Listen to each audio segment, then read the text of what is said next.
अब हम बढ़ते हैं नेक्स्ट चैप्टर पे बच्चों, विच इज सर्कुलर मोशन। ठीक है, सर्कुलर मोशन बच्चों होती क्या है ना, मोशन इन अ सर्कल। वो किस टाइप की मोशन हुई, 1D या 2D? 2D मोशन हुई। तो अगर ऐसे देखा जाए तो 2D मोशन तो हम पढ़ चुके, है ना। हमें सारे टूल्स पता है हम कि 2D मोशन में क्या करना होता है। इट इज जस्ट कि जैसे आपने देखा यहाँ पे हमने क्या किया, जैसे हमने जब कोलिजन इन 2D किया, टूल्स तो वही है सारे पुराने, सिर्फ हमने कुछ स्टेप्स बना लिए जिससे कि हम उन्हें कन्वीनियंटली अप्लाई कर सकते हैं। टूल तो कोई नया नहीं लगाया ना, वही ई, वही मोमेंटम, वही एनर्जी। बिल्कुल ऐसे ही हम सर्कुलर मोशन में करेंगे। कि होता क्या है कि circular motion is a very common type of 2D motion. हमारे आसपास बहुत जगह हमें सर्कुलर मोशन देखने को मिल जाती है। ठीक है, तो हम अपने पुराने वाले जो रिजल्ट्स हैं वो अप्लाई कर सकते हैं, बिल्कुल कर सकते हैं। बट वी विल ट्राई कि हम कुछ कन्वीनियंट मेथड निकाल लें जिससे कि थोड़ा सा इजीली वही रिजल्ट्स को अप्लाई कर सकते। रिजल्ट सारे वही हैं, कुछ नया नहीं आएगा। ठीक है, बस हम एक कन्वीनियंस और एक्स्ट्रा डेवलप कर रहे हैं। बात समझ आती है? ठीक है, कुछ आप इसमें कुछ ऐसा नहीं है, कुछ डिफरेंट नहीं हो रहा, आपको पता है कि सर्कुलर मोशन होती क्या है। ठीक है, उसकी भी बच्चों जो हमारी कन्वीनियंस की स्टार्ट है वो इसी तरीके से है जैसे यहाँ पे 2D कोलिजन में कन्वीनियंस कैसे आई कि हमने डायरेक्शन स्पेसिफाई करनी। ठीक है, ये बताओ बच्चों कि जैसे हम जब हमने मतलब मोशन पढ़ना शुरू किया था, ठीक है, 1D मोशन में हमने कहाँ से स्टार्ट किया था, मतलब किस पॉइंट से स्टार्ट करते हैं? पोजीशन से, नियरली पोजीशन से, फिर उससे हम सारी टर्म्स बनाते जाते हैं। 1D मोशन में हमने पोजीशन को कैसे लिखा था? इन टर्म्स ऑफ एक्स, फिर उसको कहीं डेल्टा एक्स, कहीं D X by D T, कहीं D square X by D T square करके हम बनाते रहे रिलेशन। 2D मोशन में हमने क्या किया? सब कुछ वही था, बस अब हमने कहा कि एक्स भी यूज करना पड़ेगा और वाई भी यूज करना पड़ेगा, है ना। एक्स वाई से शुरू कर दिया, साथ में वेक्टर लगा दिए और फिर टर्म्स बनाते गए हम। ठीक है, यहाँ पर भी हम स्टार्ट बिल्कुल स्क्रैच से करेंगे। ठीक है, और हम देखेंगे कि अब हम पोजीशन एक्स वाई की जगह किसी और टर्म्स में स्पेसिफाई करेंगे जिससे कि उसके आगे वाली सारी जो मैथ्स है वो बहुत इजी हो जाए। ठीक है, तो what we do is in circular motion, हमें पता है कि it is a special case of 2D motion. ठीक है, हम यहाँ पे जैसे अगर एक बॉडी सर्कल में जा रही है, हमारा पुराना मेथड क्या होता, मैं नॉर्मल एक्स वाई लेके सारा कुछ करता, कि मैं उसका एक्स कोऑर्डिनेट लिख देता, मैं उसका वाई कोऑर्डिनेट लिख देता, फिर उसको डिफरेंशिएट करता या जो कुछ भी करता। ठीक है, यहाँ पे हम क्या करेंगे, अगर आप ध्यान से सोचो बच्चों, अगर सर्कल का रेडियस फिक्स्ड है, ठीक है, R is fixed obviously, circle में तो रेडियस फिक्स ही होता है, क्या थीटा से मुझे पोजीशन पता चल जाती है यूनिकली? सोचो, अगर मैं अपने थीटा को, जैसे मैंने जिस तरह से यहाँ शो किया हुआ है, आप अगर याद करो बच्चों, हम स्लोप में भी थीटा ऐसे ही शो करते थे, with positive x axis in anti clockwise direction. हम वही सेम अप्रोच फॉलो करते हैं। तो जिस तरीके से हमने थीटा शो किया हुआ है बच्चों, तो अगर अब हम यहाँ पर भी थीटा को 0 से 2 पाई वेरी करें तो क्या हमें पोजीशन यूनिकली पता चल जाती है? मानते हो? वही हमारा पर्पस था। फायदा क्या हो गया थीटा यूज करने का instead of x y? Variable एक ही रह गया, एक्स वाई दो वेरिएबल्स में काम करना पड़ता, यहाँ पे हम सिंगल वेरिएबल थीटा की टर्म्स में काम कर पाते। आई बात समझ? किसी को कोई कंफ्यूजन कि थीटा से हम यूनिकली पोजीशन स्पेसिफाई कर पा रहे हैं कि नहीं कर पा रहे? भाई थीटा 0 है तो मतलब कहाँ हुआ पार्टिकल? यहाँ पे हुआ। थीटा 90 पे, टॉप पे, तो मतलब यूनिक पोजीशन ही है ना, थीटा पता है तो पोजीशन पता है। आई बात समझ? ये नोट कर लो।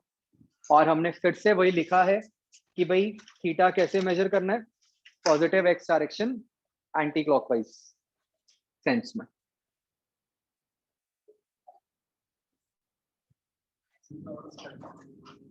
कोलिजन में मतलब थ्योरी वाइज कुछ नहीं करना, सिर्फ क्वेश्चंस की प्रैक्टिस है, थ्योरी इज ओवर।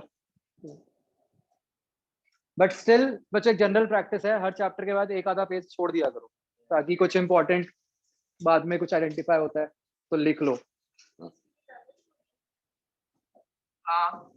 क्वेश्चंस तो ऐसे नहीं, जो आगे क्वेश्चंस मैं दूंगा वो तो वहीं पे कर लिया करेंगे, कोई चक्कर नहीं है। फिलहाल आप सिर्फ जो मैंने वो वाले 5-6 क्वेश्चन दिए थे उनके हिसाब से छोड़ दो, मतलब दी 4 पेजेस।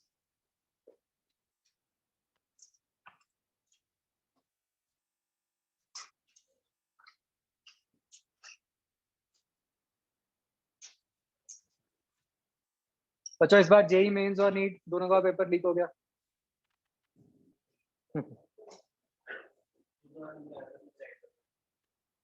नहीं तो अगर जो बिल्कुल रैंडम भी उन्होंने लास्ट स्टेप पे लीक कर दिया ना, बहुत ही अच्छा मेथड ढूंढा जेई मेंस जिसने लीक कराया। टेक्निक वाज कि कोई भी पेपर लीक होता है, अगर आप फाइनली जो सेंटर है उस सेंटर वाले बंदे को पैसे खिला दो और अपनी तरफ कर लो समहाउ। तो क्या अप्रोच थी कि वो कंप्यूटर्स जो लगे हुए थे सेंटर पे, and I am very surprise कि जो टेस्ट कंडक्ट करते हैं उन्होंने ये भी सिक्योरिटी नहीं सोची। आपको पता है ना कि जैसे जूम में भी ऐसी ऑप्शन नहीं होती कि हम आ, एक उसमें कुछ होता नहीं, रिमोट एक्सेस या कुछ ऐसा लिखा होता है, जिससे कि मतलब मान लो मैंने जूम शुरू किया हुआ है तो मैं आपको अपना पूरा स्क्रीन दिखा सकता हूँ, और इनफैक्ट आप मेरे स्क्रीन को कंट्रोल भी कर सकते हो। कुछ क्लिक करना है, कुछ प्रेस करना है, मेरे स्क्रीन पे होता जाएगा। इसको रिमोट डेस्कटॉप कहते हैं। तो जूम की तरह और भी सॉफ्टवेयर आते हैं जो रिमोटली, जिससे आप कोई भी कंप्यूटर एक्सेस कर सकते हो। तो उन्होंने इतनी सिंपल ट्रिक ये अप्लाई की कि जैसे मान लो मैं कंप्यूटर के आगे बैठा और मैंने वो रिमोट डेस्कटॉप वाला सॉफ्टवेयर ऑन कर दिया, तो जो मेरा टीचर है या जो भी है, उसने वहां पे उसको दिख रहा है सारा, और वो अटेम्प्ट कर रहा है पेपर। तो इन्विजिलेटर को तो कुछ पता ही नहीं चल रहा उसको लग रहा है बच्चा ही कर रहा है, और पीछे से काम हो गया पूरा। क्या? हाँ तो वही तो मैं कह रहा हूँ कि अगर सेंटर पहले मिला हुआ है तो वो तो आईडी आप एक बार पहले असाइन कर दो, फिर क्या, फिर तो कुछ पता ही नहीं चलता। ये हाँ पता नहीं ये कैसे बाहर निकला, मतलब ये कैसे इन्फॉर्मेशन आई और इन्होंने पकड़ा। नो नो, सीसीटीवी में क्या पता चल रहा है? यही तो मैं कह रहा हूँ, क्या मतलब मैं तो खुश हुआ, बड़ा अच्छी अप्रोच थी। कोई इन्विजिलेटर को नहीं पता चल सकता कि क्या हो रहा है। इन्विजिलेटर को देखेगा बच्चा, हाँ स्क्रीन पे टेस्ट खुला हुआ है, चल रहा है टेस्ट तो जनरली ऐसी चीजों में पता भी ऐसे ही चलता है कि कोई ना कोई बीच वाला ही बंदा कंप्लेंट कर देता है फिर जाके, अदरवाइज तो कोई तरीका नहीं है। एंड मैं वही सरप्राइज हूँ कि ये मतलब सबसे फर्स्ट स्टेप ऑफ सिक्योरिटी है जो एनटीए ने इंश्योर नहीं की, कि उनके कंप्यूटर्स अगर ऐसे बाहर एक्सेस हो सकते थे। तो धीरे धीरे यही ऐसे ही होता है, धीरे धीरे पता चलता है कि क्या क्या पॉसिबिलिटीज हैं, फिर उनको वो प्लग इन करते हैं। हाँ नहीं पता है, जो सेंटर था, वो सेंटर जो था वो वाला था टीसीएस, जैसे अपने जो जहाँ पे आपको है आइडिया, ये जो बहादुरगढ़ के पास जो है वो, तो सारे ऑनलाइन एग्जाम्स वहीं होते हैं। तो टीसीएस मतलब टीसीएस तो जो सबसे बड़ी सॉफ्टवेयर कंपनी है, सारे सॉफ्टवेयर बनाती है, वही इतना सा बेसिक सिक्योरिटी फ्लॉ नहीं सोच पाई। हाँ तो इसके लिए तो और नेटवर्क नहीं चाहिए था ना, इसके लिए तो आपको इंटरनेट तो चाहिए ही था टेस्ट के लिए, उसी का इन्होंने फायदा उठा लिया। बट आराम से ब्लॉक किया जा सकता था, मतलब कोई मुश्किल नहीं है। बट अब थॉट नहीं दिया गया, या ये कह लो कि मिले हुए थे तो अगर कोई ब्लॉकिंग पहले की भी गई होगी तो वो हटा दी थी। जो नीट का पेपर लीक हुआ उसमें ये किया हुआ था कि जैसे जो जो मास्क होता है, इस मास्क में 2-3 लेयर्स होती है ना, N95 और ये सब। तो कोई जैसे मास्क को उधेड़ के उसकी किसी लेयर के बीच में एक नैनो सिम और माइक रखा हुआ था। तो माइक मतलब उनकी असम्पशन ये थी कि मास्क कौन चेक करेगा, वो भी इतना, मतलब मास्क उतार के आप शक्ल देख लोगे, आप मास्क को खोल के फाड़ के थोड़ी चेक करोगे कि उसमें क्या हो रहा है। तो मतलब उसमें भी यही प्लानिंग थी कि पेपर शुरू हुआ, सेंटर का जो इंचार्ज था वो मिला हुआ था, साथ के साथ पेपर व्हाट्सएप पे बाहर भेजा। जो भी टीम बैठी थी वो सॉल्व कर रही थी, फिर उन्होंने वही मास्क पे मतलब आंसर्स बोलने शुरू कर दिए और बच्चे ने अटेम्प्ट कर दिया। पता नहीं, आई डोंट नो, मतलब हर जगह पे ऐसा तो नहीं है कि खुद का मास्क।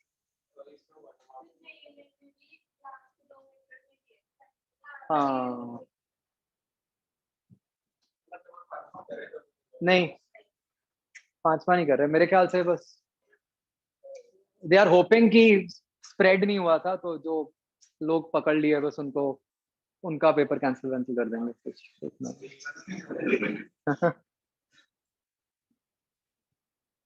उस चक्कर में रिजल्ट डिले हो गया जेई मेंस का, बट कैंसिल तो नहीं करेंगे मेरे ख्याल।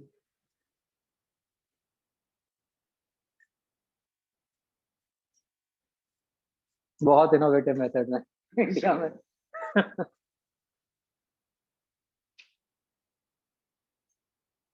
एक्चुअली प्रॉब्लम है इसकी, आप कुछ भी कर लो, अगर सेंटर वाला पर्सन आपके साथ मिल गया फिर सब कुछ पॉसिबल है। जैसे इस बार ही आई गॉट टू नो कि 10th क्लास में 2 एग्जाम्स होते हैं ना, एक तो एनटीएससी होता है, किसका इक्विवेलेंट नहीं कुछ होता जो शायद गवर्नमेंट स्कूल्स का होता है, एनएमएमएस पता नहीं क्या कुछ ऐसा है, वो मे भी 8 का होगा। हाँ, तो इस बार ही कुछ ऐसा हुआ है कि पता नहीं जो सेंटर बना था उस सेंटर के सारे बच्चों का क्लियर है एंड और किसी का कोई भी नहीं है, और वो बिल्कुल दिख रहा है कि जो रिजल्ट ना मैनिपुलेट हुआ है, कि जो कट ऑफ है बाकी सबके मार्क्स क्लियरली बस उससे 2 में कम या 3 कम ही लगाए हुए हैं, मतलब बिल्कुल ही जैसे ये किया हुआ है ना कि मैनुअली नया रिजल्ट निकाला और बस एक के बढ़ा दिए और दूसरों के सबके कट ऑफ से कम कर दिए। इतना बुरा हाल है। बट आप देखो, अब लीक भी तो और स्टेट्स में हुआ ही है, हाल तो हर जगह ही ऐसा है। क्या करो। और मुझे तो इनफैक्ट ये लगता है इन सारी बातों से ना कि लीक हर साल होता होगा, ये तो पकड़ा कभी कभी जाता है। 100% लीक होता होगा हर साल कोई भी एग्जाम, पॉसिबल ही नहीं है कि क्लीन भी चला जाता हो। ये तो आजकल ऐसा हो गया ना कि ये सोशल मीडिया और इन सब में आजकल बात हाईलाइट हो जाती है बहुत जल्दी, कि छुपती नहीं है। पहले भी होता होगा, वो दबा देते होंगे कि छोड़ भाई पूरा टेस्ट कौन कंडक्ट कराएगा, चलने दो।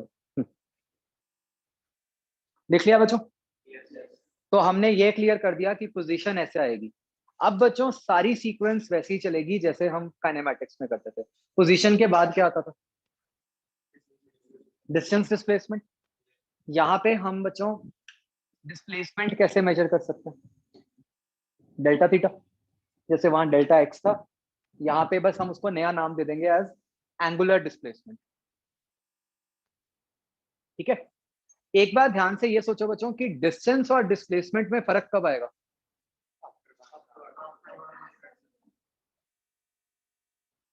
यहाँ डायरेक्शन कौन सी है?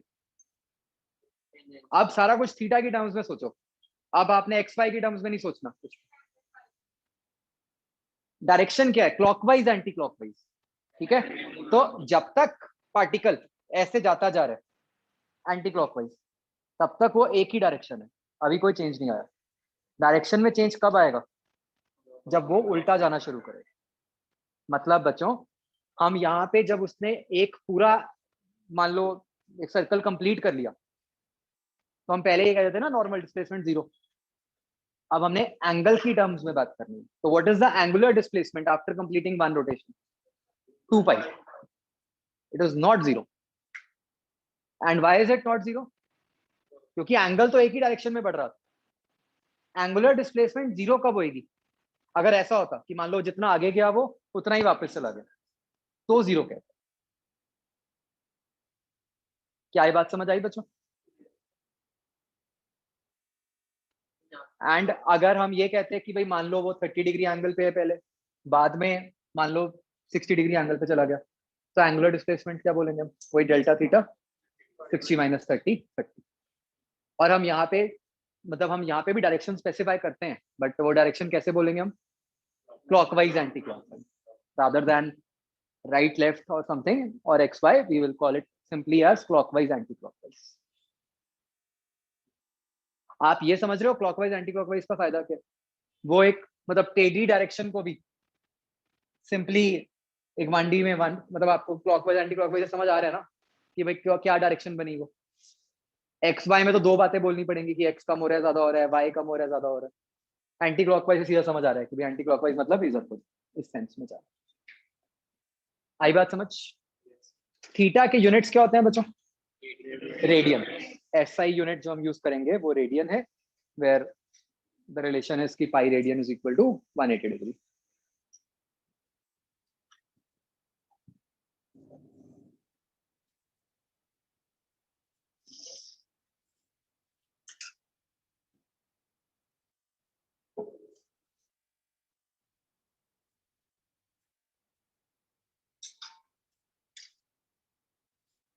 ठीक है, ये इन बिटवीन लिख लेते हैं बच्चों, angular displacement.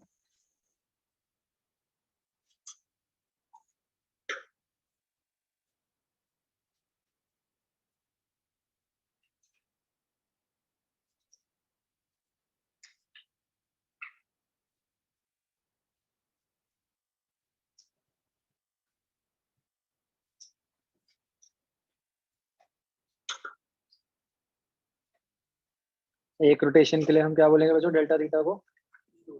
2 pi.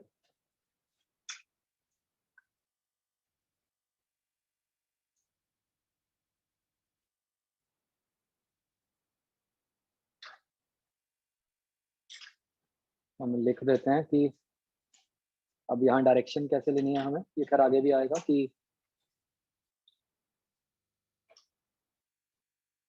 is to be considered as clockwise या anti clockwise।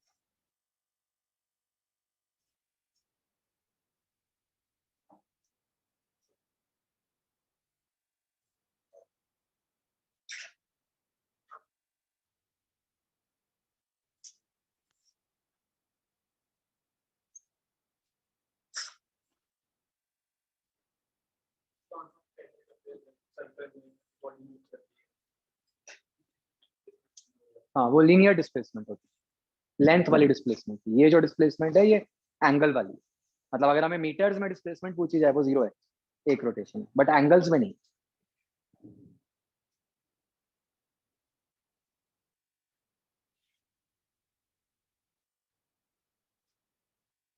Is this clear? Okay, इससे अगली क्वांटिटी क्या आनी चाहिए बच्चों? वेलोसिटी, बट इसको भी हम स्पेसिफाई कर देंगे एज एंगुलर वेलोसिटी। तो ये थीटा की टर्म्स में बच्चों कैसे आएगी एंगुलर वेलोसिटी? फिर से दो टाइप की होगी, एक एवरेज एक इंस्टेंटेनियस। एवरेज को क्या बोलेंगे? Delta theta by delta T. Instantaneous को डी थीटा बाय। ये जो एंगुलर वेलोसिटी होती है बच्चों, इसको हम डिनोट करते हैं with the symbol omega, almost like W.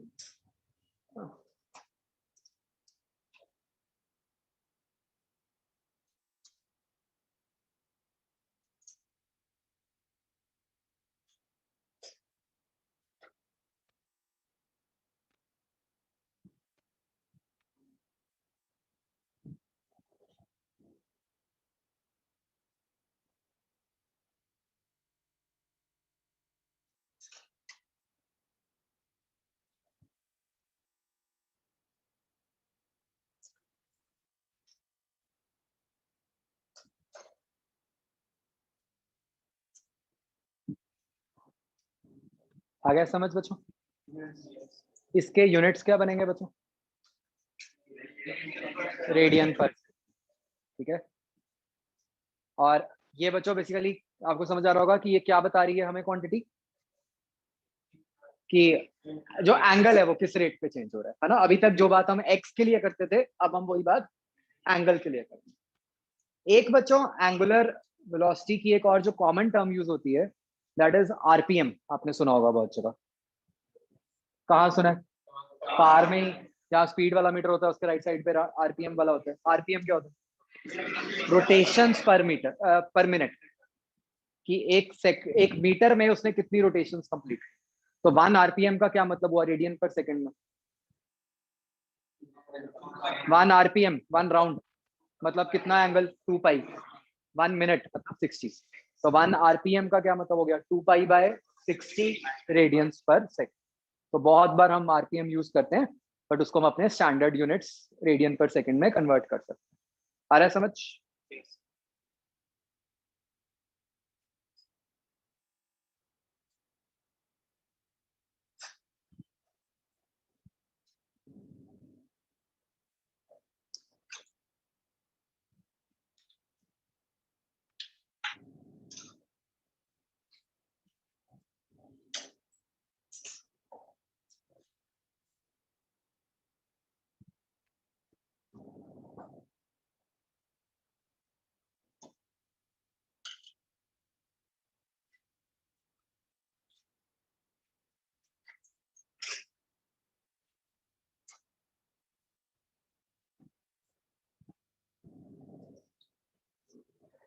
Late everyone, इससे अगला क्या आना चाहिए? Angular acceleration. अगेन दो टाइप, एक एवरेज एक इंस्टेंटेनियस। एवरेज को क्या बोलेंगे? D omega by D T. Instantaneous को क्या बोलेंगे? D omega by D T. बच्चों, जो सबसे अच्छी बात हमारे साथ हुई है ना, आप रियलाइज करो, we are not putting vectors over here even though it is 2D motion. क्यों? हमने एक ही वेरिएबल में कन्वर्ट कर दिया सारा कुछ। जो डायरेक्शन का काम है वो सीधा क्लॉकवाइज एंटी क्लॉकवाइज से होता है। तो दिस इज द कन्वीनियंस जो हमारे पास आ गई। नहीं तो हमें हर बार वही आई कैप जे कैप में सारा कुछ करना पड़ता, सारा कुछ दो डायरेक्शंस में लिखना पड़ता। अब एक ही में ही काम चलता जाए। ये जो एंगुलर एक्सेलरेशन है बच्चों, इसको हम अल्फा से डिनोट करते हैं।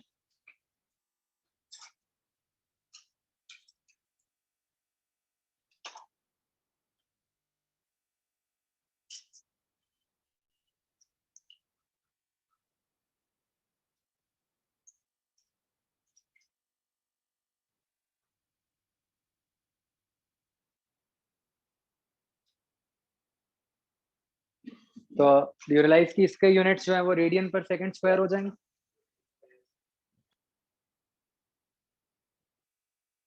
तो थीटा यूज करने से बच्चों ये सारा कुछ 1D जैसा ही हो गया। क्या?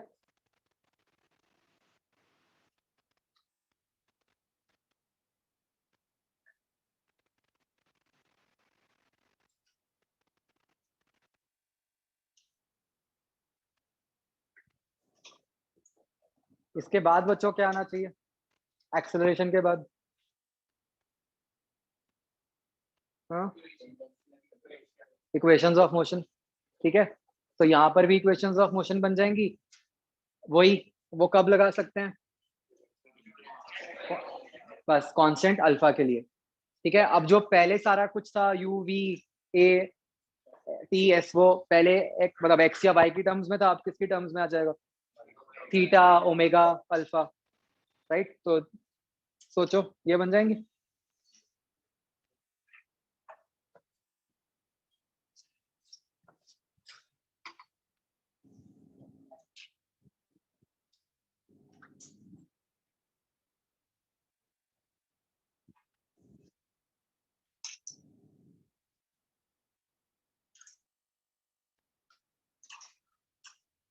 तो यहाँ पे हमने वी यू की जगह omega final omega initial use कर लिया।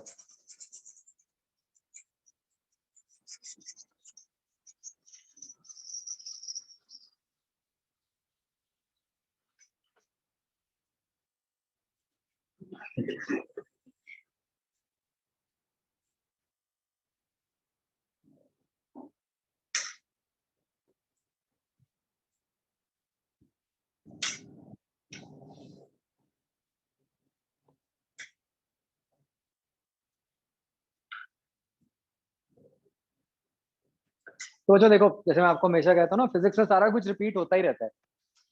देयर इज नो वे कि आप कुछ भूल सकते हो इन बिटवीन। कुछ ना कुछ हमेशा बार बार आता ही रहेगा।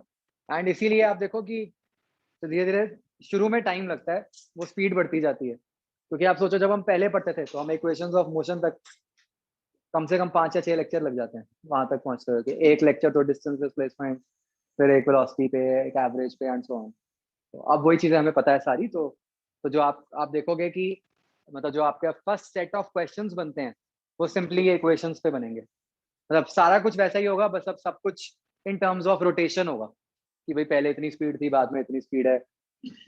और यहाँ बच्चों बताओ मैंने डिस्प्लेसमेंट को किस में शो किया in terms of delta theta. तो थर्ड इक्वेशन में भी इसको डेल्टा थीटा ही लिख लो just to avoid any confusion.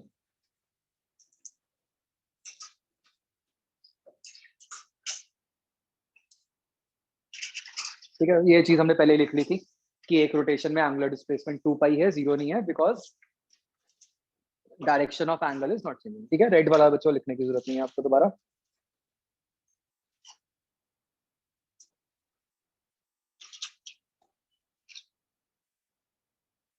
ये फिगर बच्चों आप नोट कर सकते हो।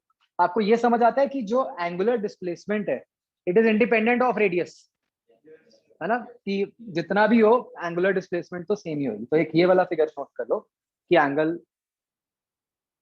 अगर हम ऐसे माने कई सारे पार्टिकल्स मूव कर रहे हैं, मतलब ये फिगर बेसिकली क्या शो कर रहा है कि there can be a case जहां पे आपकी लीनियर डिस्प्लेसमेंट तो अलग अलग है पार्टिकल्स की। ऑब्वियसली जो पार्टिकल सबसे पहले है उसने सबसे कम मूव किया है, उसके आगे वाले ने सबसे ज्यादा मूव किया एंड सो ऑन, लेकिन एंगुलर सबकी सेम है।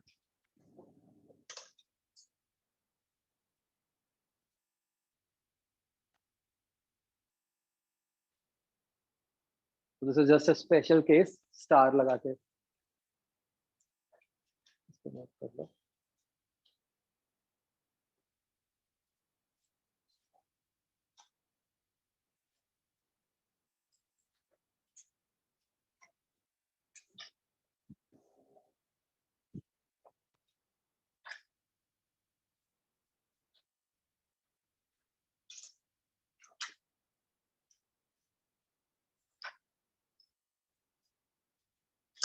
आ गया समझ बच्चों? एक एग्जांपल ट्राई करते हैं।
चलो बच्चों, सबके ठीक होना चाहिए तीनों आंसर। आप क्यों नहीं कर रहे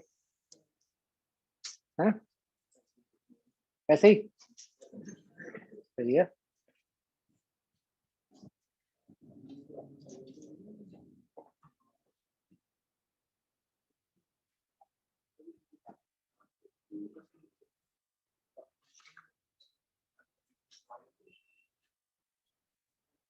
बेसिकली तो बिल्कुल 1D की रिवीजन है ना?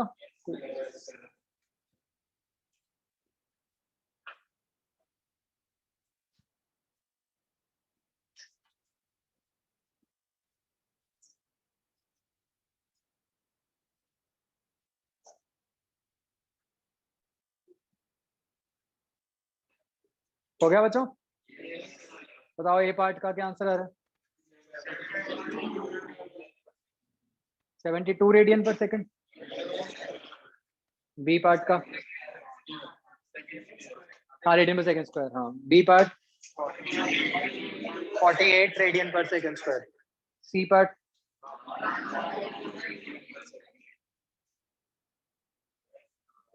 वन नहीं, सी देखो 112 है। 112 ही कह रहे थे क्या? ठीक है, क्लियर। आई थिंक इसमें कुछ नहीं एक्सप्लेन करने वाला, कैसे करना है ना। जैसे सिर्फ एक फर्क डाला है कि थीटा लिख दिया एक्स की जगह ना, बाकी तो सब कुछ आप करते ही आए हो। ठीक है बच्चों, चलो दैट्स इट। आप बच्चों आपके पास ये मॉड्यूल है अगले वाला, सर्कुलर वाला? इसी में ही है। एक बार चेक करना सर्कुलर में एक्सरसाइज ए क्या है।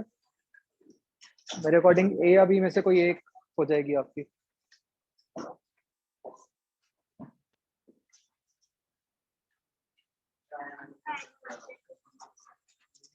हाँ, तो बच्चों आप एक्सरसाइज 01 का ए पार्ट कर सकते हो एज होमवर्क।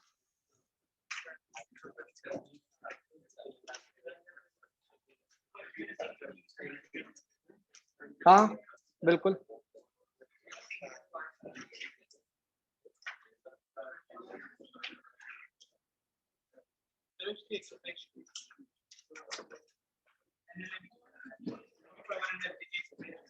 वो भी कर लो। नेक्स्ट टाइम क्या डिस्कस करें बताओ मुझे। एक्सरसाइज 2 कर लें वर्क एनर्जी की, वो कर ली। 3A कर लें, डिस्कस कर 3A और ये वाला पार्ट कर लेंगे।